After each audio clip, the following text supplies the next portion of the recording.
Is dating okay for Christians? Is dating biblical? I'm going to answer these questions and more. So stick around. Hey guys, if you're new here, my name is Daniel Rojas. I'm a pastor here in San Diego, California, and this YouTube channel is all about biblical topics, Christian things, sometimes funny stuff. So hit the like and subscribe if you're interested. But today we're going to be talking about dating. And really answering the question: should Christians date? Is dating a wrong? Is it right? Is it okay for Christians? In order to start this off, a good thing to do when we talk about a topic in general is define key terms. So today we need to begin by defining the word date or dating, and let's just see what Google says. All right. A quick Google search of dating says, here's the AI overview. Dating is the process of spending time with a person of romantic interest to assess mutual compatibility. It spans a wide range of formats and so on and so forth. It's not really that helpful. It says casual dating, getting to know one another from more people with the expectation of exclusivity. Exclusive dating. So it defines different forms of dating. That really wasn't that helpful, to be honest. I was looking at Reddit earlier and seeing different definitions of dating, and it really does seem to be an ambiguous term. There is probably a general understanding of what dating is across the board, maybe in America or Western cultures, I would say. Dating seems to be the process by which we see if we are romantically or even sexually interested in somebody. I think that's how people would define it. And within that, there's many avenues or goals of dating. It appears that the general consensus of dating doesn't always have marriage as the end goal. It's more compatibility. It's more romantic relations, involvement. So, um, dating can vary depending on the people, depending on circumstances. And then a Google search of courting is another term that is worth bringing up because oftentimes you hear Christians say, well, we're not dating, we're courting. And so I think we should do a Google search of that word as well. So a Google search of courting says it is the process of trying to win someone's romantic affection, typically with the serious intention of marriage. Is there a difference between dating and courting? It really does appear to be that way. If you do a Google searches and social media searches, see it on streaming on movies, there's probably a difference. Most people would agree that generally dating doesn't always have the goal of marriage. It doesn't necessarily have to. Whereas courting generally has the goal of marriage. So for me, those are two vastly different things. And we're going to talk about that goal of marriage going forward. Generally speaking, the Bible is silent on dating. I even courting. I don't know of any passage that has to do with dating or courting. The Bible usually has sinful relationships, which it shows fornication or harlotry, or it has relationships of husband and wife, or it has relationships of engagement. But outside of that, there is no premarital relationship where people are seeing if they're compatible. Generally speaking, marriages in the Bible seem to be more on and lean into arrangements.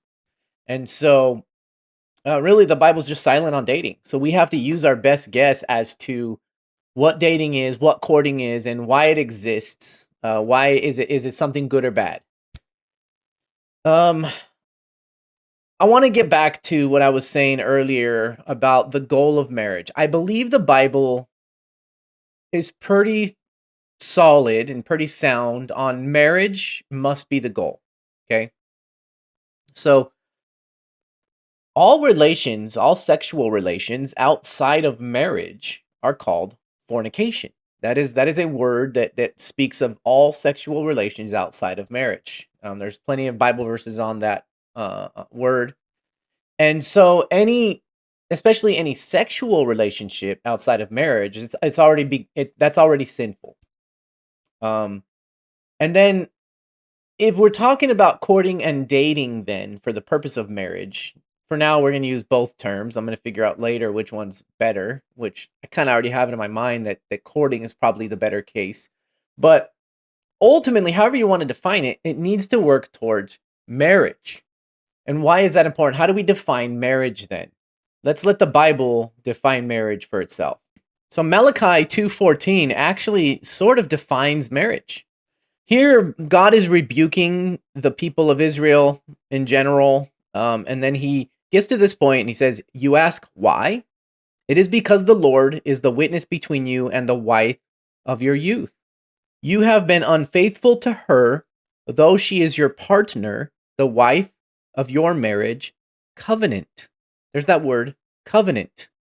And if we go to Genesis, actually, so in Genesis 2:23, after Eve was created, this is what the man said. "This is now bone of my bones and flesh of my flesh. She shall be called woman, for she was taken out of man. That is why a man leaves his father and mother and is united to his wife, and they become one flesh." So there's an important aspect we saw in both of those passages. Malachi 2:14 describes it as a marriage covenant. So we're going to define covenant there. And then Genesis describes it as becoming one flesh.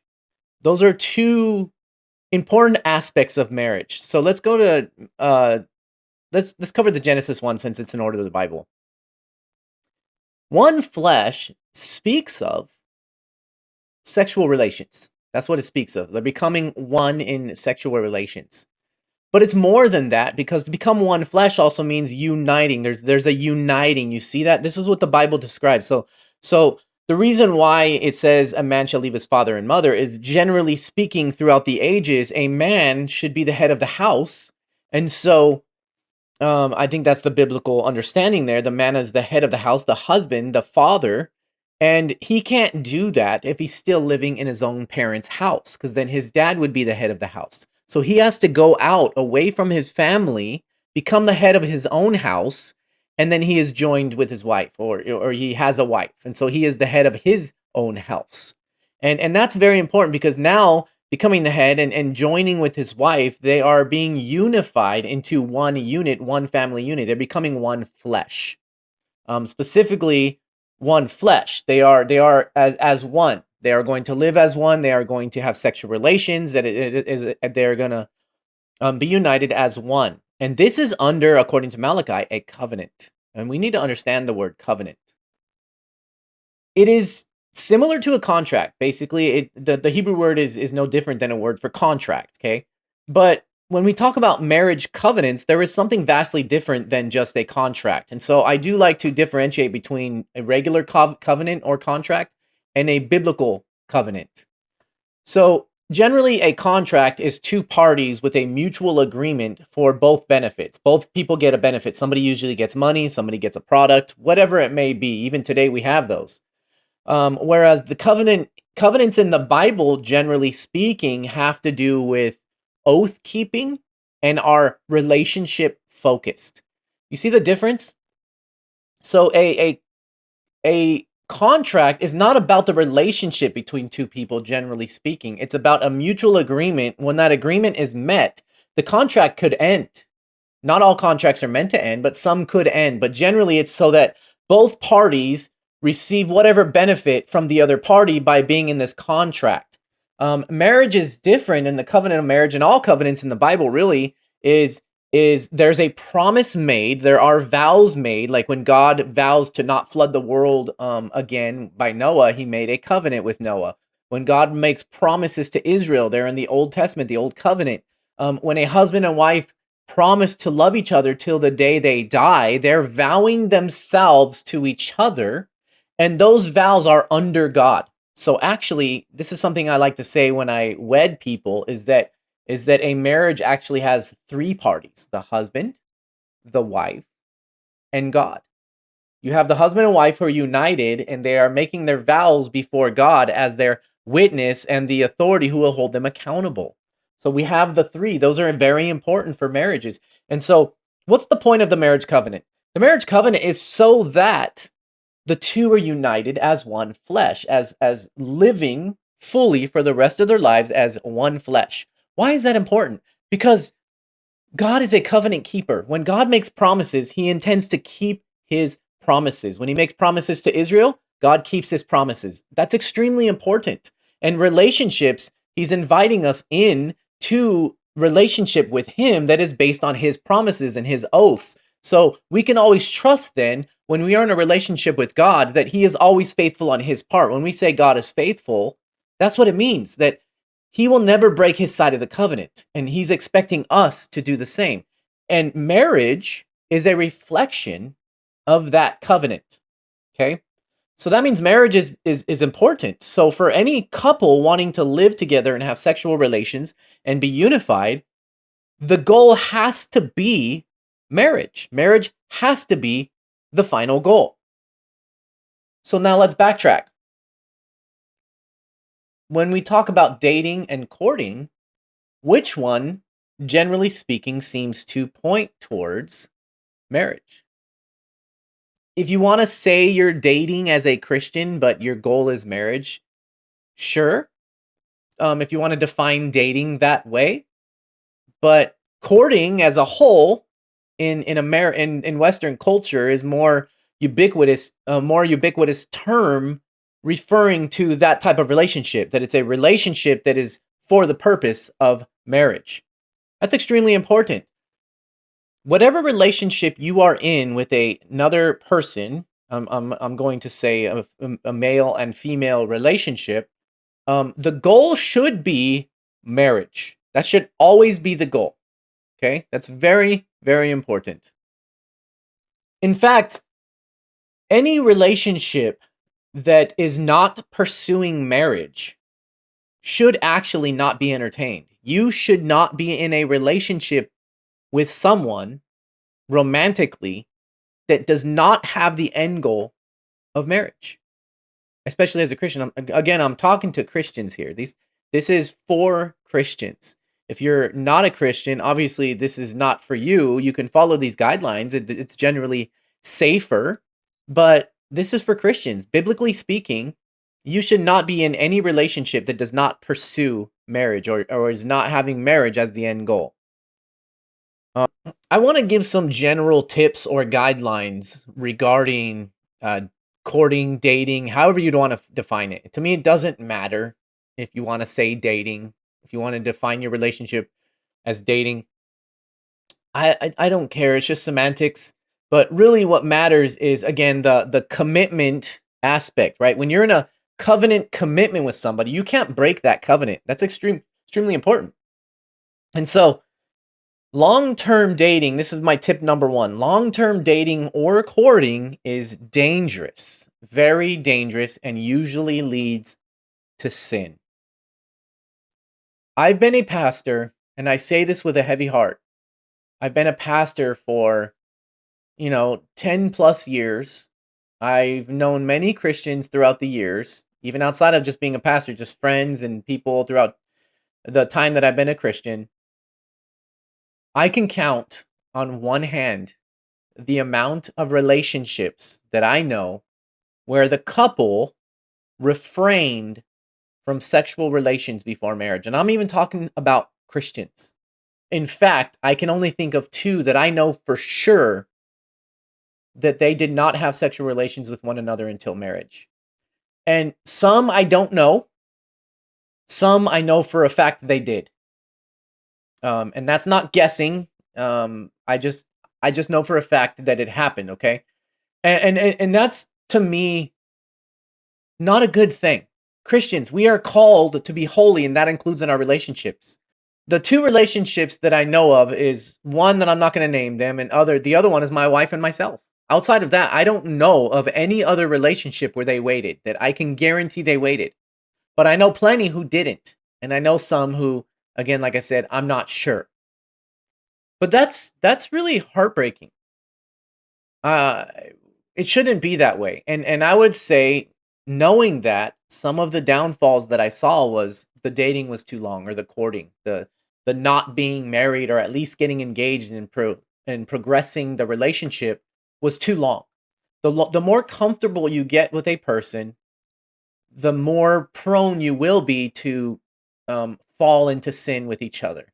That is just an important thing to realize, to understand. So stay away from long-term dating or courting. Now, of course, there are times when it's unavoidable.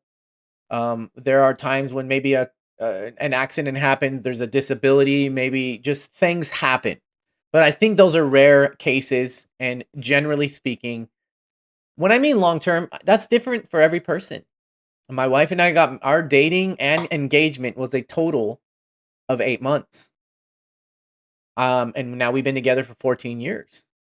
Some people, that's gonna be a very fast time to get engaged and get married and everything. I would say under 2 years is probably a safe bet. Anything year and a half to 2 years over, if you're not engaged at least by that point, that's a bad sign. If you haven't talked about it, if it's not progressing, that's a very bad sign. You have to judge it in your own relationship. Tip number 2 that I think is a healthy one, and this might be more for the ladies, a tip for the ladies, but it could also go both ways. It could be a tip for the men as well. If the person you are in a romantic relationship with says they are not ready for marriage, then they are also not ready for the premarital relationship. In other words, they are wasting your time. I'm going to say that again. If they are not interested in marriage, that person is wasting your time. Okay? It's extremely important to realize that. I have seen many relationships where it's almost always the man that is not ready. Not always, but I would say what I've seen in my experience tends to be the man is not ready. And the woman is waiting and waiting and waiting and waiting. And they've been together 5 years. He still hasn't proposed. There's something wrong there. And as Christians, that shouldn't be allowed. Okay? If you are going to date, man, woman, whoever you are, if you are going to be in a process of dating, courting, whatever you want to call it, that pursues marriage, then the implication is you are ready to pursue marriage. So if you're not ready to pursue marriage, you shouldn't be in a romantic relationship that pursues marriage. Does that make sense? And if you're not pursuing marriage in your relationship is not healthy as a Christian, right? It shouldn't be a thing that exists. Any relationship you're in with the opposite sex, as far as like romantics are concerned, should pursue marriage. And if you're not ready to pursue marriage, why are you in a relationship? So that's the bottom line. Don't waste the other person's time if you're not ready. Yeah, maybe you met somebody, but if you're not ready, don't waste their time. Then get ready. And there's no age there. I've seen 18-year-olds who get married. I've seen 40-year-olds who get married, right? Tip number 3. It might sound like it's going against my first tip to not date or court for a long time. But at the same time, be careful not to rush marriage. Okay? I know that I said my wife and I were dating and engaged. Our total process was 8 months. But I was 27 when we got married. My wife she's 6 years older than me. So she was, I think she was 32 at the time. She turned 32 or 33. I don't remember the exact time. It was in November. So she would have been 33. Then what's important is to realize if you are in a relationship, again, for the purpose of marriage, be mature about it. Don't rush it, but also don't go too slow. You have to know in your relationship how fast to go. And everybody's different. Your age might be a factor there. If you're 18, you might have a little bit more time to wait a year or two before you actually are married. If you're in your mid 30s, maybe you don't have as long. If you're older than that, you don't have as long. If you're more mature and you know what you want and you know what you're looking for, it can go faster. But in general, when you're looking for a person, maybe that's what I should do a video on next, is how to find somebody as a Christian. But know what you want, know what you're looking for, and when you find a person that matches that criteria, then it shouldn't take forever to know if you want to get married, but it also shouldn't be rushed. And here's the reason. When you're married, that's it. You are married. You are making an oath before God to be married to this person. And I do want to say real quick that that means there is one biblical principle for marriage and who you are going to choose, that they have to be a Christian. Okay, that is like the one biblical rule, and I'm going to show you a verse. 2 Corinthians 6:14-16. Let's read it. Don't be unequally yoked with unbelievers. For what fellowship do righteousness and iniquity have? Or what fellowship does light have with darkness? What agreement does Christ have with Belial? Or what portion does the believer have with an unbeliever? What agreement does the temple of God have with idols? For you are a temple of the living God, even as God said, I dwell with them and walk in them. I will be their God, and they will be my people. The reality is that passage, to apply it to marriage, is actually technically taking it out of context. The real context there is that it's talking about engaging in life, doing life together with non-believers in a way where you're fellowshipping with them in their dark activities. That's generally what's being said there, that you can't engage in their activities as a believer because they're going to conflict with like idol worship and going into idol temples and engaging with that. Is you can't do that. You can't have light and darkness together. So he's saying don't be unequally yoked. A yoke is the thing that puts two oxen, you know the wooden thing that goes around the necks of oxen, it would keep two oxen together to pull a cart. So if you can't like put an ox and a dog on the same yoke. Something's going to be stronger, right? They have to be equal to pull the cart equally. So the idea there is that Christians should be yoked together with Christians. So even though technically it's out of context, the principle should still apply, because if we shouldn't be unequally yoked with people generally in fellowship, that doesn't mean, this is not saying we can't have friends that are non-believers. That's not what it's saying. It's saying engaging in their practices and in their acts is probably generally the idea. But if we cannot do that with people like friends, then how much more should we not be in a relationship like that with somebody who is in the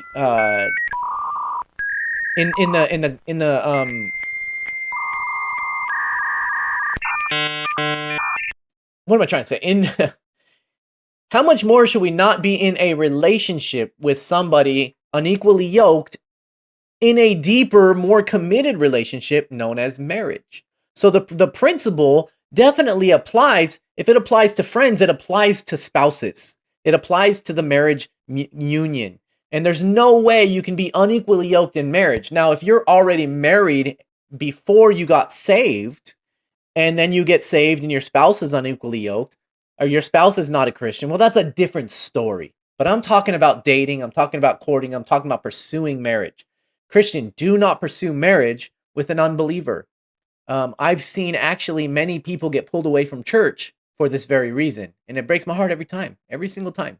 I see somebody who loves Jesus on fire. They get to dating somebody and they get pulled away from church. I don't see them anymore. Or I hear they're not going to church. That is to me very, very heartbreaking. And so going back to the tip, do not get married too quickly. Just know that you can't rush it, but you also don't want to wait too long, right? That's I think the conclusion on that. So what can we conclude from this video? Dating and courting do seem to be different. Dating seems to be just an ambiguous term that refers to two people engaging in a romantic relationship. Everybody can define it as they want, boyfriend, girlfriend. We didn't even talk about that, those terms. Whereas courting does seem to be leading towards marriage. Okay, so courting does seem to be a better option, but however you define it, to me, doesn't matter, as long as your purpose in a romantic relationship is for the purpose of marriage, as long as you are dating another Christian or courting another Christian, and as long as you are not engaging in sexual activity with this other person until after marriage when it is appropriate. Those are the important aspects of your relationship. And then I want to talk about boyfriend and girlfriend. Should you call each other boyfriend and girlfriend? These are just terms again. If you're courting somebody and you want to say boyfriend because that's just the term we use in America, it doesn't matter. Like, I'll tell you what I did. I don't even know if this is right or wrong, but this is what I did, okay? When my wife and I first started courting, dating, we went on a first date. We went to a coffee shop our very first time, but we knew each other for a year. See, here's the difference. We knew each other for a year. We actually met at a prayer meeting. We knew each other's walks with Christ were strong. So there was no question about that. So then it was a question of, should we pursue marriage together? So we had our very first date was at a coffee shop. We talked for 3 hours. After that, we were still trying to figure it out. Then after, we went on another, I would call sort of hangout date, where we went jogging on the beach together. And according to her, that's the day she really started seeing me as maybe it's somebody she wants to marry, to potentially pursue marriage with. After that, our third date, when she said yes to a third date, that's when I made it what I would call an official, this is a date where we're now going to define and discuss what we're pursuing. And so I took her to dinner. I told her that this is a dinner date for the purpose of pursuing you. So during that dinner, we exchanged, we like each other. We've known each other for a year. We understand who each other is with the Lord, and that we potentially could be a match for each other. And so we had that talk. After that day, it just kind of progressed really fast. We began to hang out a lot more, and as we hung out, I would say about a month and a half to 2 months in, I was really pretty much knowing that she would probably be my wife. And she was feeling the same way that I would be her husband. And so once we started, after that dinner date, and we defined it that we want to be in a relationship, I decided, I don't know why, or we agreed upon, I don't remember. I think she was letting me lead the relationship, so I think this was my decision, that we would call each other boyfriend and girlfriend. That would be okay, because it's like, the way I saw it is, as the relationship progressed, I wanted our terms to progress. And I felt like that was just a healthy, kind of fun thing to do, so that she knows my intentions were serious. So we started calling each other boyfriend and girlfriend. After about 2 months, I said that I love her for the first time. She responded with, I love you as well. We started to have real feelings outside of just pursuing each other. They started to get real and serious. And then after 4 months, I believe, or after 6 months, we got engaged. I asked her to marry me. And after we got engaged, then it went from boyfriend and girlfriend to fiance. And again, the whole entire time we were talking about marriage is the goal. And I told her that the moment that I know, and the moment that I'm serious and there's no doubt in my mind, I'm going to ask you to marry me. And of course, I wanted her to know that that was going to be a planned thing. But for me, it was like 6 months that I knew for a fact. And then in 2 months, we got married. And there's a whole lot to that story that I can't go into the details right now. But there's a whole praying. We were praying. God was showing. God was opening doors. Her twin sister actually and got married on the same day as us. And so that was a huge answered prayer for them. So it wasn't as if we were just making all the decisions. God was showing us the whole time that his hand was on our marriage and on our relationship. And so that's another key factor. If we put that as another tip, even though I'm in the conclusion section, that's fine. Another tip is be in prayer about it constantly. Be asking God. And I'm not saying ask God to bring you someone. Ask God to show you if the person that you're dating or courting you can ask God to bring you someone. That's okay. But, ask God to work in your relationship. Is this person somebody who I want to date or court? And again, I'm probably going to do a video in the future about how to choose somebody and in a biblical way. But for now, I think those are all the tips. Generally speaking, relationships must be for the purpose of marriage. Be praying about it. Don't be unequally yoked with a non-believer. And don't have sexual relations. However you want to define it outside of that, It's up to you. But see you in the next video, I guess. Thanks for watching.